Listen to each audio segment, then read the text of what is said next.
لڑنے پر مجبور ہوتے ہیں تو کیمرے ان کی طرف کر دیے جاتے ہیں اور کہانیاں بننے لگتی ہیں۔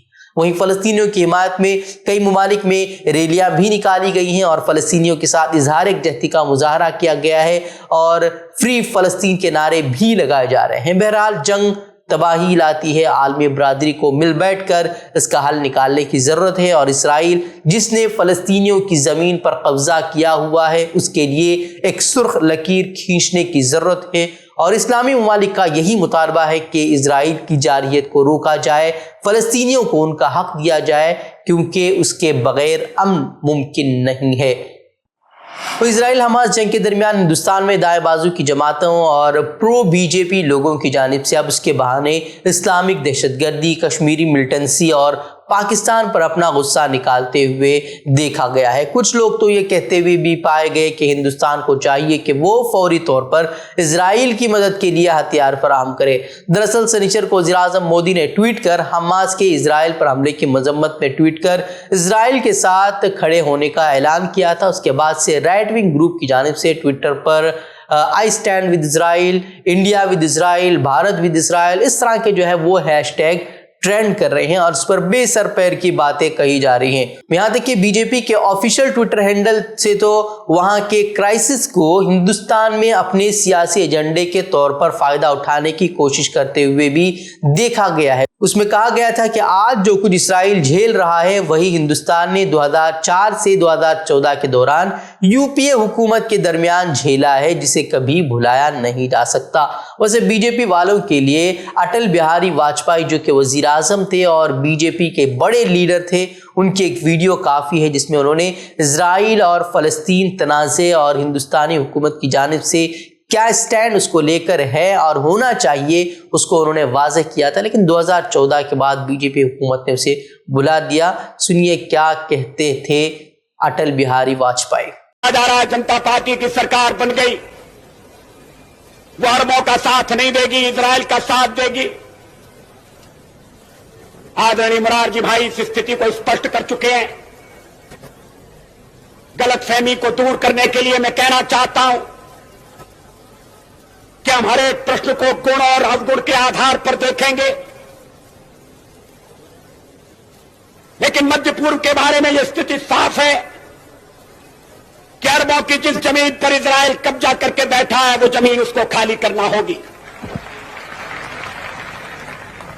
آکرمنکاری آکرمن کے پھلوں کا اپبھوگ کرے، یہ ہمیں اپنے سمبند میں سویکار نہیں ہے، تو جو نیم ہم پر لاگو ہے وہ اوروں پر بھی لاگو ہوگا۔ عربوں کی زمین خالی ہونا چاہیے، جو فلسطین ہے ان کے فلسطینی ہیں ان کے اچت ادھیکاروں کی پرستھاپنا ہونا چاہیے۔ اسرائیل کے استتو کو تو سوویت روس نے، امریکہ نے بھی سویکار کیا ہے، ہم بھی سویکار کر چکے ہیں۔ مدھیہ پورو کا ایک ایسا حل نکالنا پڑے گا جس میں آکرمن کا پریمارجن ہو اور استھائی شانتی کا آدھار بنے۔ اسرائیل اور فلسطین کے بیچ جنگ کے درمیان ترکیہ کے صدر رجب طیب اردوغان کا کہنا ہے کہ آزاد فلسطینی ریاست کا قیام وقت کی ضرورت ہے۔ انہوں نے کہا کہ ترکی اسرائیل فلسطین تنازع کو روکنے اور بڑھتی ہوئی کشیدگی کو کم کرنے کے لیے اپنا کردار ادا کرنے کے لیے تیار ہے۔ اردوغان نے استنبول میں ایک چرچ کے افتتاح کے موقع پر کہا کہ ترکی جلد از جلد جھڑپوں کو روکنے اور حالیہ واقعات کی وجہ سے بڑھتی ہوئی کشیدگی کو کم کرنے کے لیے بہترین کوشش کرنے کے لیے تیار ہے۔ انہوں نے کہا کہ فلسطین اسرائیل تنازع اس خطے کی مسائل کی جڑ ہے اور دیرپا امن حتمی حل سے ہی ممکن ہے۔ انہوں نے کہا کہ ہم امن کی بحالی کے لیے اپنی سفارتی کوششوں کو تیز کرنے اور جاری رکھنے کے لیے پرعزم ہیں۔ انہوں نے متحارب فریقوں پر زور دیا کہ وہ ایسے اقدامات کرنے سے گریز کریں جس سے کہ کشیدگی بڑھنے لگے اور مسئلہ جو ہے مزید گہرا ہو۔ فلسطینیوں کے حوصلے، ان کی جرأت مندی کا ہم اندازہ نہیں لگا سکتے ہیں۔ اقوام متحدہ میں اسرائیل پر حماس حملے کے سلسلے میں بلائے گئے اجلاس میں فلسطینی سفیر نے کہا ہے کہ ہم نے 1 سال قبل ہی کہا تھا کہ ہم آزادی حاصل کر لیں گے، اور اب وقت آ گیا ہے کہ اسرائیل کو بتایا جائے کہ اسے اپنے طرز عمل میں تبدیلی لانے کی ضرورت ہے۔ The messages about Israel's right to defend itself will be interpreted by Israel as license to kill, to pursue on the very path that led us here. انہوں نے کہا کہ ہم نے 1 سال پہلے بھی سلامتی کونسل سے کہا تھا کہ فلسطینی ایک نہ ایک دن آزادی حاصل کر لیں گے، مقبوضہ علاقوں کی ناکہ بندی اور حملے ختم کیے جائیں۔ انہوں نے سیدھے طور پر کہا کہ فلسطینیوں کو برابری کا حق دیا جائے اور ان کو نشانہ بنانے کے لیے اسرائیل کی ہمت افزائی نہ کی جائے۔ اسرائیل کو دفاع کے نام پر قتل عام کا لائسنس نہیں دیا جا سکتا۔ اس طرح کی بات انہوں نے کہی۔ ان کا صاف طور پر کہنا تھا کہ کیا فلسطینیوں کو موت کے گھاٹ اتارنے سے سیکیورٹی اور امن کو استحکام حاصل ہوگا؟ وہ عالمی قوانین کہاں ہیں جو فلسطینیوں کو زندہ رہنے کا حق دیتے ہیں؟ واضح ہے کہ فلسطین اسرائیل کشیدگی پر سلامتی کونسل کے اجلاس میں اتفاق رائے نہیں ہو سکا۔ امریکہ نے سلامتی کونسل اجلاس میں اتفاق رائے نہ ہونے پر افسوس کا اظہار کرتے ہوئے اس کی ذمہ داری روس پر ڈال دی، جبکہ روسی سفارتکار نے کہا کہ سلامتی کونسل فلسطین سے متعلق پہلے سے طے معاہدے پر عمل کرے۔ روس نے اجلاس میں فوری جنگ بندی اور بامعنی مذاکرات پر زور دیا۔ کیرل کے وزیر اعلیٰ پنارئی وجین نے اتوار کو خبردار کیا کہ اگر بی جے پی تیسری بار اقتدار میں آتی ہے تو ملک ایک ایسے خطرے میں پڑ جائے گا جس کے بعد افسوس کرنے کا کوئی فائدہ نہیں ہوگا۔ پنارئی وجین نے بی جے پی کے زیر اقتدار مرکز کے ساتھ ساتھ RSS پر بھی تنقید کرتے ہوئے الزام لگایا کہ یہ لوگ ملک میں تنوع کو ختم کرنے اور مذہب کی بنیاد پر ایک قوم بنانے کی کوشش کر رہے ہیں۔ انہوں نے کہا کہ کیرل کے وزیر اعلیٰ نے دعویٰ کیا کہ ملک میں فرقہ وارانہ تصادم گائے اور کھانے کے نام پر ہو رہا ہے۔ اس کے علاوہ شہریوں کے گروہ کو قوم کے دشمن کے طور پر پیش کر کے تصادم کو ہوا دی جا رہی ہے۔ انہوں نے یہ بھی کہا کہ ہر کسی کو، چاہے اس کا مذہب کوئی ہو، ذات یا نسل کوئی ہو، وہ قانون کے ایک ساتھ تحفظ کا حقدار ہے، لیکن ملک میں اس تنوع اور خوبی کو تبدیل کیا جا رہا ہے۔ وزیر اعلیٰ نے کہا کہ بی جے پی کو بھی احساس ہو گیا ہے کہ ان کے لیے اب تیسری میعاد ممکن نہیں ہے، اور اسی احساس نے انہیں کچھ خطرناک قدم اٹھانے پر مجبور بھی کیا ہے، جیسا کہ کچھ حالیہ واقعات سے ظاہر ہوتا ہے۔ وجے نے کہا کہ ملک میں حزب اختلاف کی حکومت والی 4 ریاستوں میں مختلف مرکزی ایجنسیوں کے حالیہ چھاپے ظاہر کرتے ہیں کہ بی جے پی بدلتے ہوئے حالات کا کیا جواب دینے جا رہی ہے۔ ان سے اس طرح کے مزید اقدامات کی توقع کی جا سکتی ہے، لیکن یہ لوگوں کے ذہنوں کو بدلنے یا تبدیل کرنے کے لیے کافی نہیں ہوگا۔ بی جے پی کو شکست دینے کے لیے متحدہ محاذ مضبوط ہے اور اسے مزید مضبوط کرنے کی ضرورت ہے۔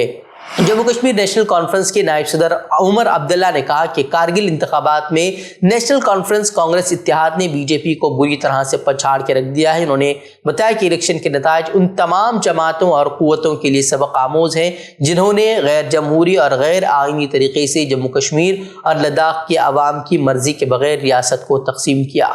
عمر عبداللہ نے اپنے ایک بیان میں کہا کہ نیشنل کانفرنس اور کانگریس اتحاد نے کارگل ہل ڈیولپمنٹ کونسل انتخابات میں تاریخی جیت رقم کی ہے۔ عمر عبداللہ نے کہا کہ ہم کانگریس پارٹی کی قیادت کا ان کی غیر متزلزل حمایت کے لیے بے حد مشکور ہیں۔ ساتھ ہی انہوں نے کہا کہ جموں کشمیر میں بھی جمہوری طور پر منتخب حکومت کی عوام کی جائز خواہش کو تسلیم کیا جانا چاہیے، کیونکہ جمہوریت کا تقاضا ہے کہ عوام کی آواز سنی جائے اور ان کا احترام کیا جائے۔ بتا دیں کہ کارگل ہل ڈیولپمنٹ کونسل انتخابات میں 26 میں سے 22 سیٹوں پر کانگریس اور NC اتحاد نے جو ہے وہ کامیابی حاصل کی ہے۔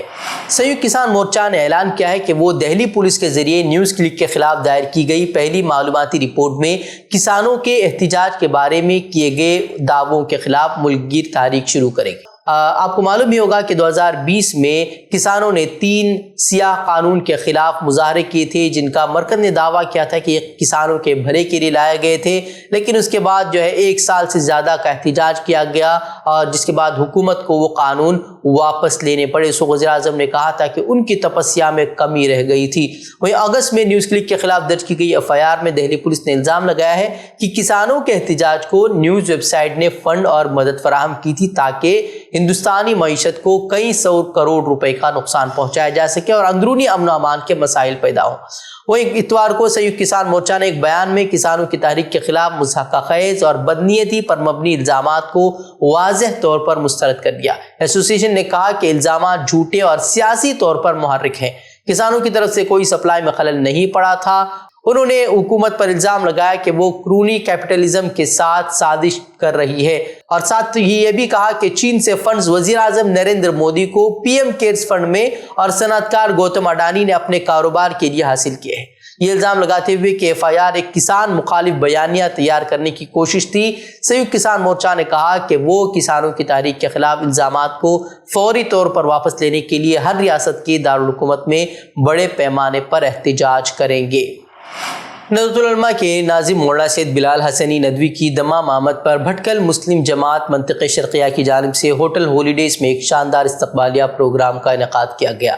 پروگرام میں ناظم ندوہ نے اہلیان بھٹکل کی ندوہ اور حسنی خانوادے سے تعلقات کو واضح الفاظ میں حاضرین کے سامنے رکھا۔ مولانا نے ندوے کی تاریخ پیش کرتے ہوئے کہا کہ ندوے کے قیام کو اب تقریباً 130 سال ہو رہے ہیں۔ اس وقت کی تاریخ پر نظر ڈالنے سے یہ بات ہمیں ملتی ہے کہ ایک طرف دارالعلوم دیوبند اور مظاہر العلوم سہارنپور تھا تو دوسری طرف علی گڑھ مسلم یونیورسٹی تھی اور آپس میں ان کے درمیان کوئی جوڑ نہیں تھا۔ اس وقت دارالعلوم نہضت العلماء کے قیام کا فیصلہ کئی اہم مقاصد کو سامنے رکھ کر کیا گیا، جن میں یہ بھی تھا کہ ان دینی اور عصری میدانوں میں کام کرنے والے اداروں کو آپس میں جوڑا جائے اور ایک دوسرے سے فائدہ اٹھانے کی شکلیں پیدا کی جائے۔